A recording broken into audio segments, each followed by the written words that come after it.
Well, it was almost an hour, to be honest. He just wanted to hear from us with respect to our realities in Saskatchewan. I'll be honest with you, Chris, this was more of a meet and greet and getting to know the minister. And then I learned through this meeting that he's actually lived in many parts of the country. His father was a retired armed forces serving member, and he's lived in many parts of our country, including Manitoba and Saskatchewan. So, um, while he's been working all over the world and during his career, he certainly understands our backyard, and so we got to talk about that. I explained the urban rural definition in Saskatchewan, which is much different from what the federal government sees it as. So, and then we talked about, like I said, bringing energy, critical minerals to market, and really focusing on what Saskatchewan has to offer, and do not forget about us. So, it was all in all a very good conversation.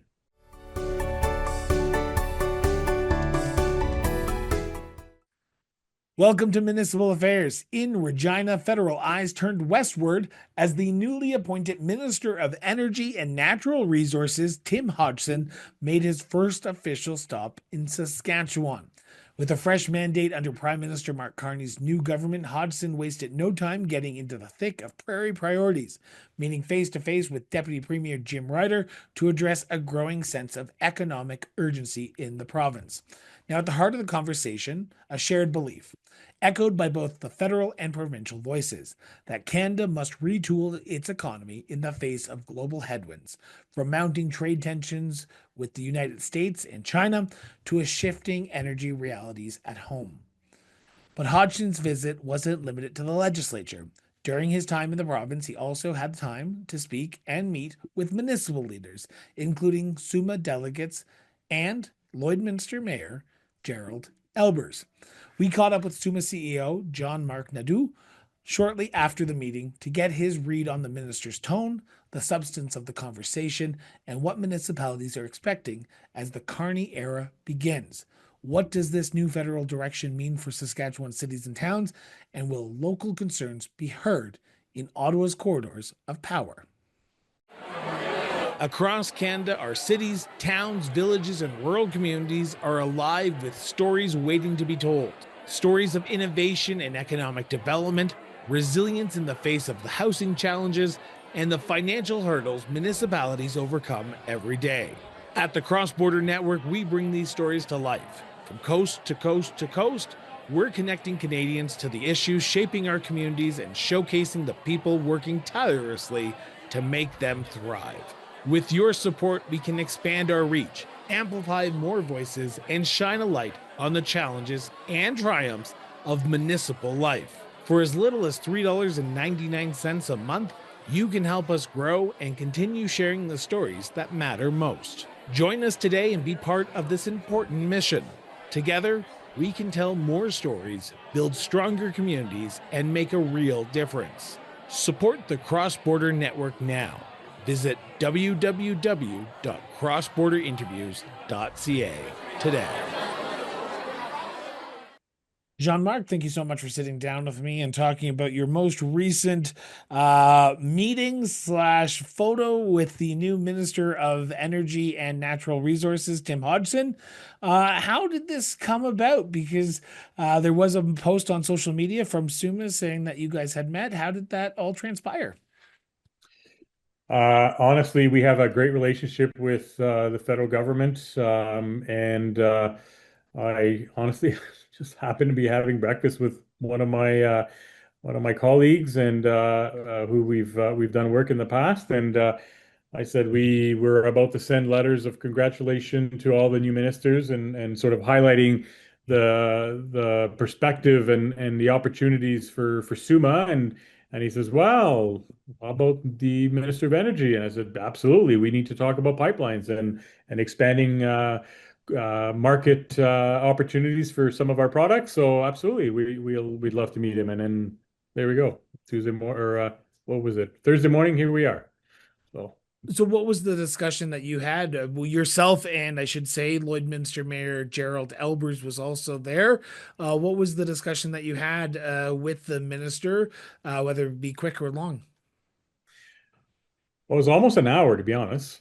He just wanted to hear from us with respect to our realities in Saskatchewan. I'll be honest with you, Chris, this was more of a meet and greet and getting to know the minister. And then I learned through this meeting that he's actually lived in many parts of the country. His father was a retired armed forces serving member, and he's lived in many parts of our country, including Manitoba and Saskatchewan. So, um, while he's been working all over the world and during his career, he certainly understands our backyard, and so we got to talk about that. I explained the urban rural definition in Saskatchewan, which is much different from what the federal government sees it as. So, and then we talked about, like I said, bringing energy, critical minerals to market, and really focusing on what Saskatchewan has to offer, and do not forget about us. So, it was all in all a very good conversation. Do you think you were heard? Because there has been reports from past governments, whether it be under Prime Minister Trudeau, that the conversations didn't go far.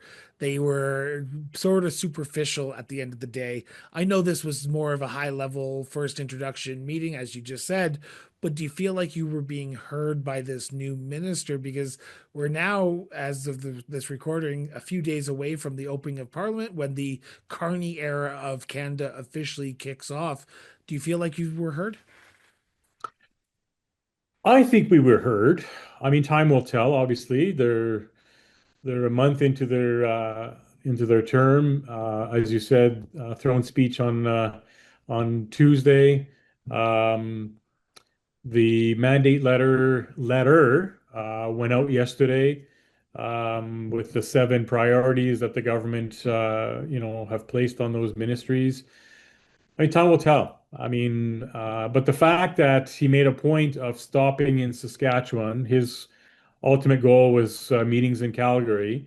The fact that he stopped in Saskatchewan and met with us and the government of Saskatchewan, I think bodes well.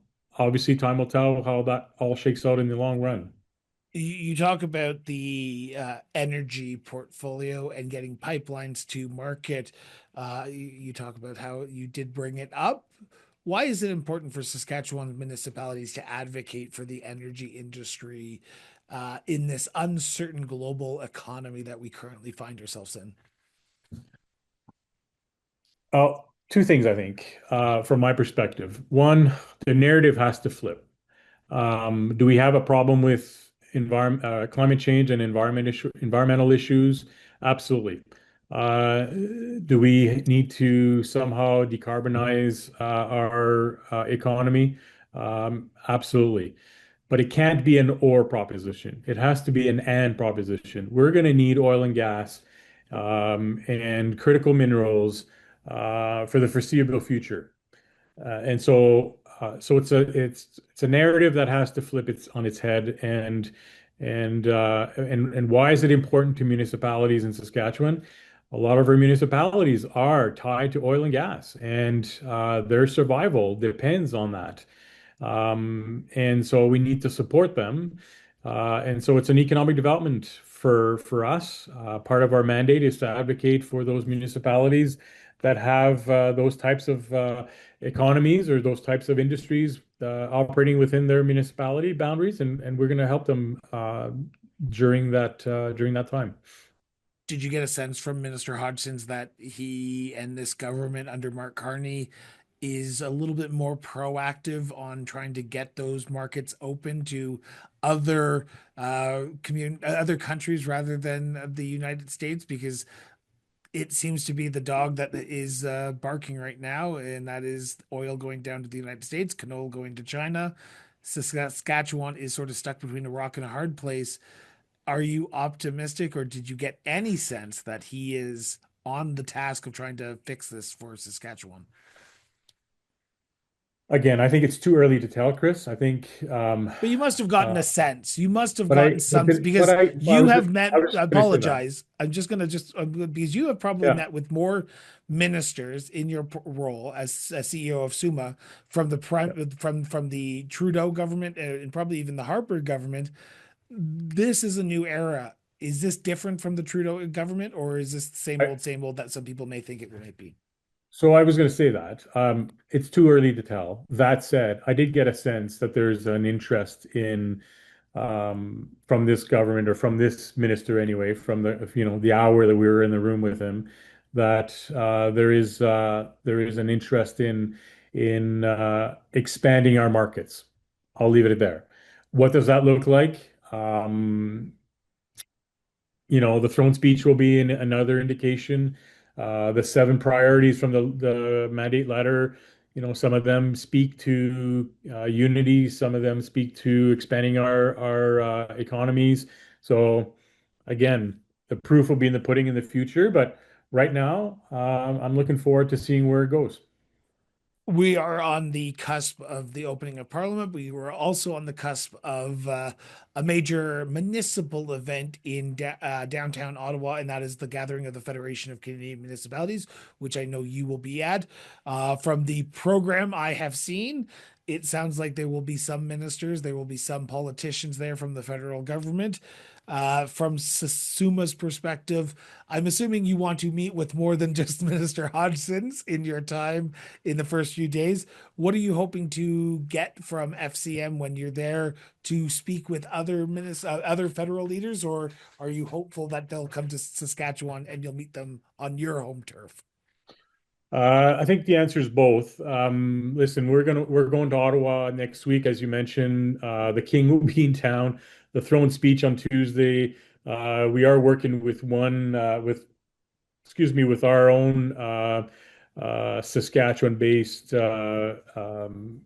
Minister, Secretary of State, Buckley Belanger. We're trying to meet with him. That said, it's probably not the time next week to force a meeting with a lot of these ministers. They're transitioning. B, it's going to be a busy week for them. So I think it's the latter, right? We want to see them in our backyard. We want to meet with them in Saskatchewan, and we want to show them what kind of environment we operate within and what we have to offer from a municipal standpoint. I mean, I want to stay in my area of expertise, but we want to show them that the backbone of the economy are municipalities, and Saskatchewan is punching way above its weight class when it comes to that, and we're looking forward to hosting them here in Saskatchewan. What do you mean by that? What do you mean you're punching above your weight class? Because there might be some people who are listening to this going or watching this going, what does John Mark mean by punching above his weight class? The way municipalities are managed in Saskatchewan, for the most part, they're extremely well managed. They have excellent service that they offer, and we have opportunities to welcome new industries. And especially coming out of the COVID, we realize that you don't need to be in downtown Toronto or downtown Vancouver or downtown Regina, for that matter, to be able to contribute economically to society and to your organization.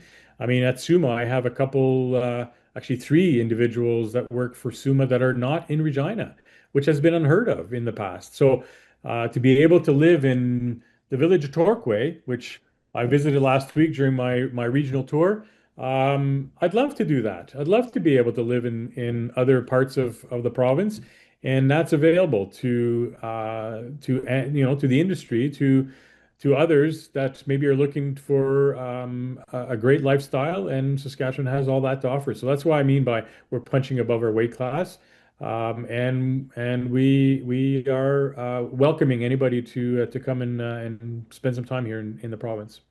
What's next now? Now that you've met with the minister, now that you've done your, as you just self-described, your tour of southern Saskatchewan, a bit of a tour of southern Saskatchewan, you're heading off to FCM.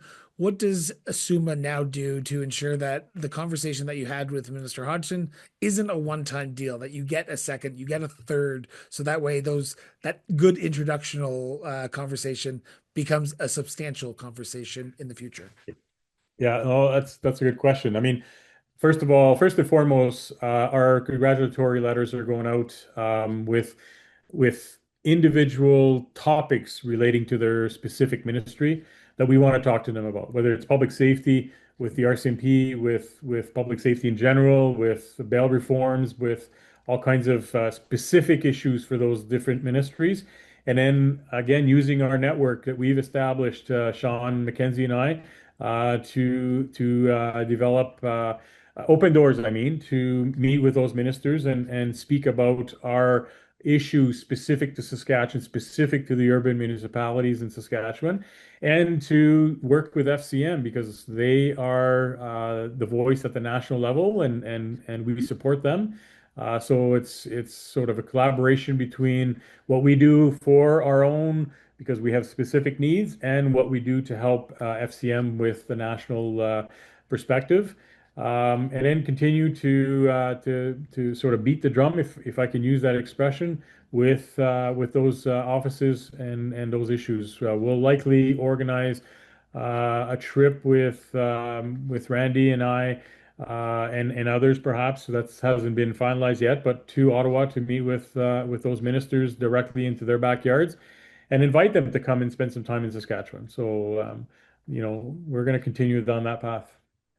The other big event that's happening in Saskatchewan literally after you get back from the FCM convention is the Premier's caucus, the First Minister's meeting in Saskatoon, where Mark Carney will be tabling the ministers' meeting. This is probably one of these really weird questions I'm going to ask, but are you hopeful that you might get a little tap on the shoulder to get an invite there to be able to address those municipal issues at the Premier's table? Because I know FCM has been calling for a trilateral prosperity meeting between all three levels of government. Yeah, I would argue, well, I would hope so, but I'm realistic. Likely won't happen. That said, it is. While it's not the first minister's meeting that our new prime minister is hosting, the fact that it's here in Saskatchewan speaks volume to the fact that I think this government is interested in mending some fences with the prairies. Again, time will tell where that take us. That said, we'll work with both sides of the aisle, the CPC caucus in Saskatchewan. And with the Liberals by way of Buckley Bélanger to continue advancing your issues and hopefully we get to a point where we have these trilateral that if I remember right, Premier Mo actually made some comments relating to one of your questions a couple of years ago in Regina, if I remember right. So yeah, we're obviously very interested by that, and we'll see where it takes us. I mean, we need to renew the ISIP program, the infrastructure program. That's the money's all been expanded, so we need to advocate for renewal of that. Infrastructure needs to be renewed, so we need some funding and some support. And there's a bunch of other files that we need to continue advocating for. If there's one, I just recently spoke to one of your member municipalities yesterday about the ISIP being needing to be renewed because his community is in dire straits right now. So hopefully that happens. Before I let you go, I have one final question, and it's kind of an overarching one. What haven't we talked about your meeting with Minister Hodgson that you want people to know about from Saskatchewan? Um, I'm going to say from our perspective, we have an open door. We've opened the door, sorry.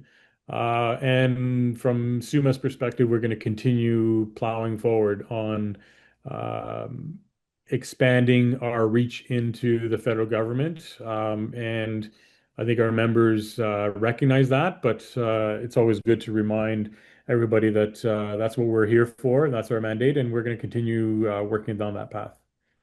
Jean-Marc, thank you so much. Always a pleasure to sit down with you. I feel like this is the first of many conversations you and I will be having moving forward. So thank you so much.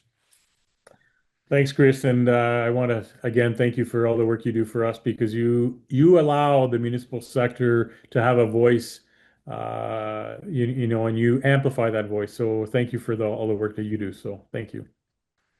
Thank you so much for tuning in for another episode of Municipal Affairs. Now, we hope you've enjoyed today's conversation and gained some valuable insights into the world of municipal politics in the province of Saskatchewan. Now, if you haven't already, be sure to subscribe to the show on your favorite podcast platform or on YouTube or by visiting us on all the social media channels to never miss an upcoming episode. Now, if you want to learn more about the communities and the people that we feature on this show, Municipal Affairs, or our sister shows, which is the Cross Border Interviews and the Political Trenches Local Government at Work, visit us online at crossborderinterviews.ca. Now, your support means the world to us, so share this episode if you can with your friends, your family, and yes, even your community, and help keep the conversation going. Until next time, stay informed, stay engaged, and we'll be back with a brand new episode of Municipal Affairs shortly. Till then, everyone.